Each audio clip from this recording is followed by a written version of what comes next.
Bismillahirrahmanirrahim. Assalamualaikum warahmatullahi wabarakatuh. Ya, kembali lagi bersama kami, sahabat privat Inggris. Alhamdulillah, sekarang kita masuk ke materi present perfect tense. Oke, apakah ini present perfect tense itu? Check it out. Present perfect tense adalah kalimat yang menyatakan aktivitas yang telah selesai di waktu sekarang. Oke, karena present ya, itu menyatakan sebuah waktu, itu waktu sekarang. Present. Untuk lebih memudahkan kita lagi bahwa apa itu present perfect tense ya. Di sini bahasa gampangnya kita sebutkan dengan kita belajar menerapkan kata telah atau menerapkan kata sudah di dalam kalimat gitu ya. Kalau yang dua pertemuan sebelumnya kita sudah mempelajari simple present tense, itu berarti kan kalimat sederhana, dan setelah kita sudah paham itu kita masuk ke present continuous tense, yaitu bagaimana kita menerapkan kata sedang di dalam kalimat. Nah, hari ini kita belajar menerapkan kata sudah di dalam kalimat, yaitu present perfect tense. Oke, seperti biasa, verbal yaitu untuk kalimat yang mempunyai kata kerja, sedangkan nominal yaitu untuk kalimat yang tidak mempunyai kata kerja. Oke, di verbal ini ada subject plus have or has plus verb 3 plus object. Ya, untuk di negatifnya ada subject plus have or has plus not plus verb 3 plus object. Untuk interrogatif atau pertanyaannya ada have or has plus subject plus verb 3 plus object. Nah, di sini ada yang baru ya, yaitu have sama has. Oke, coba kita lihat penggunaannya, bahwa have itu untuk subjeknya I, you, we, they, sedangkan has untuk subjeknya she, he, it. Oke, enggak diingat-ingat itu ya, bahwa have itu untuk subjek I, you, we, they, dan has untuk she, he, it. Sekali lagi, masuk ke nominal. Di positifnya ada subject plus have or has plus been plus object. Negatif ada subject plus have or has plus not plus been plus object. Sedangkan di pertanyaan atau interrogatifnya ada have or has plus subject plus been plus object, tanda tanya. Sama penggunaan have untuk subjek I, you, we, they, has untuk subjek she, he, it. Sekali lagi itu agak perlu dipahami atau diingat ya, Bu. Untuk penggunaan have dan has ini untuk subjeknya apa aja di masing-masing mereka itu.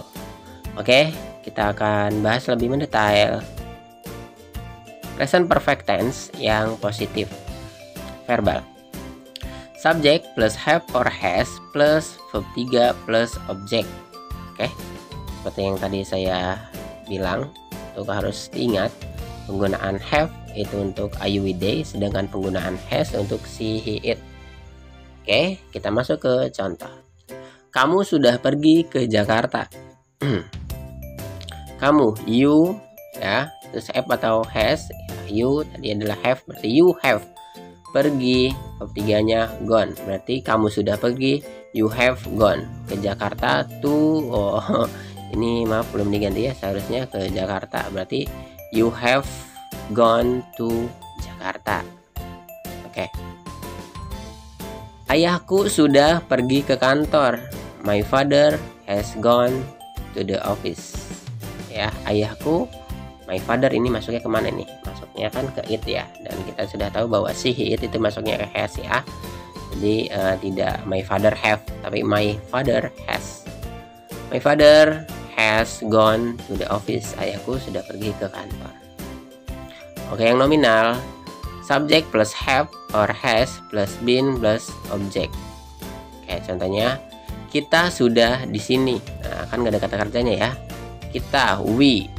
Oke, sudah di sini. We ada have atau has, pakainya have. Berarti we have been, turunin, di sini, here. Oke, kita sudah di sini. We have been here. Dia laki-laki sudah di sana. Dia laki-laki, he. Have atau has, ya karena si he pakainya has. Berarti he has.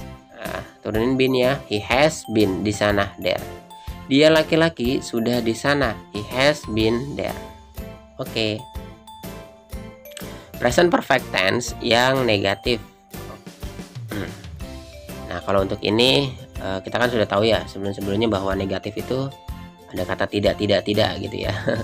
Cuma kalau untuk yang present perfect tense tidak mungkin kan kita masa menerjemahkan agak bakalan jadi ribet gitu ketika sebutkan kata tidak juga, masa dari sudah menjadi tidak sudah. Jadi untuk present perfect tense ini kita artikan kita akan menerapkan kata belum di dalam kalimat ya. Oke, coba kita lihat. Di verbal ada subject plus have or has plus not plus verb 3 plus object. Contohnya, saya belum memakan nasi. I have not eaten rice ya. Saya have atau has pakainya have, karena belum tinggal ditambahin not setelah have atau has-nya. Berarti I have not. Verb 3-nya memakan, eaten nasi rice. Saya belum memakan nasi. I have not eaten rice. Oke, dia perempuan belum memakan mie. She has not eaten noodle. Oke, she itu masuknya has. Not eaten noodle. Kita pindah ke nominal. Ada subject plus have or has plus not plus been plus object. Contoh, saya belum lapar. Oke, jelas nggak ada kata kerja.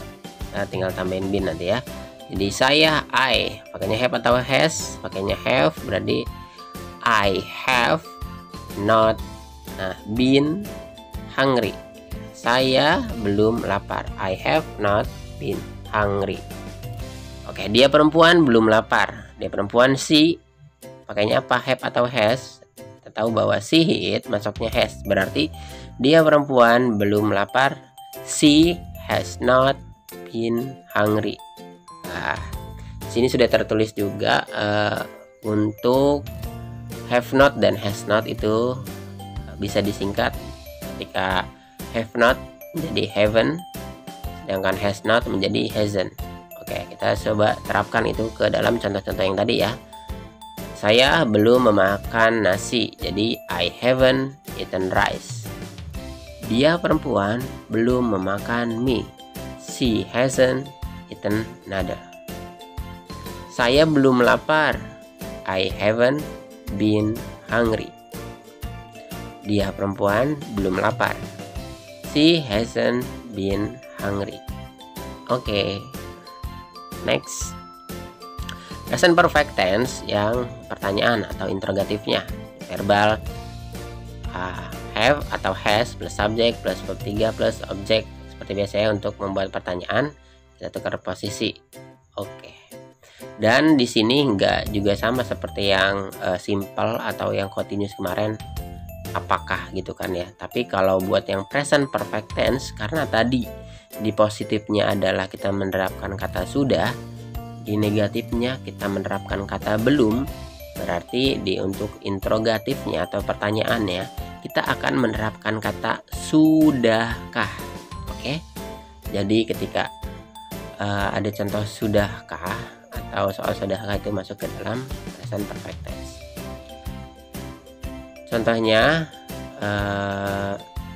sudahkah mereka belajar bahasa Inggris? Mereka tadi pakainya have atau has? Ya, pakainya have. Berarti sudahkah mereka? Have they belajar? Verb 3-nya apa? Studied. Bahasa Inggris, English. Berarti sudahkah mereka belajar bahasa Inggris? Have they studied English? Sudahkah Abdul belajar matematika? Abdul. Oke, masuknya it. It tadi pakainya has. Berarti has Abdul, bukan have Abdul. Sudahkah Abdul belajar matematika? Has Abdul studied math? Pindah ke nominal. Ada rumusnya have or has plus subject plus been plus object. Contoh, sudahkah kamu mengantuk?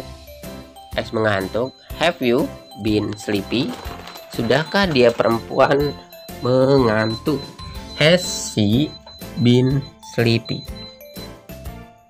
Ya, kalau kamu kan tadi pakainya have, berarti you have been sleepy. Sedangkan dia pakainya has, menjadi has she been sleepy. Oke. Ketika kita cermati tadi itu ketika di verbal itu ada verb 3, berarti di nominal ya udah tinggal gantikan verb 3 itu dengan been gitu ya dari semua sisi-sisinya. Oke, alhamdulillah kita sudah berada di ujung jelasan. Bagi biasa jangan lupa subscribe-nya bagi untuk teman-teman yang baru pertama kali bergabung atau menonton video ini. Karena subscribe itu bisa merupakan sebuah partisipasi atau merupakan sebuah support serta dukungan buat channel kita berkembang lebih dari yang sekarang ini. Terima kasih sebelumnya.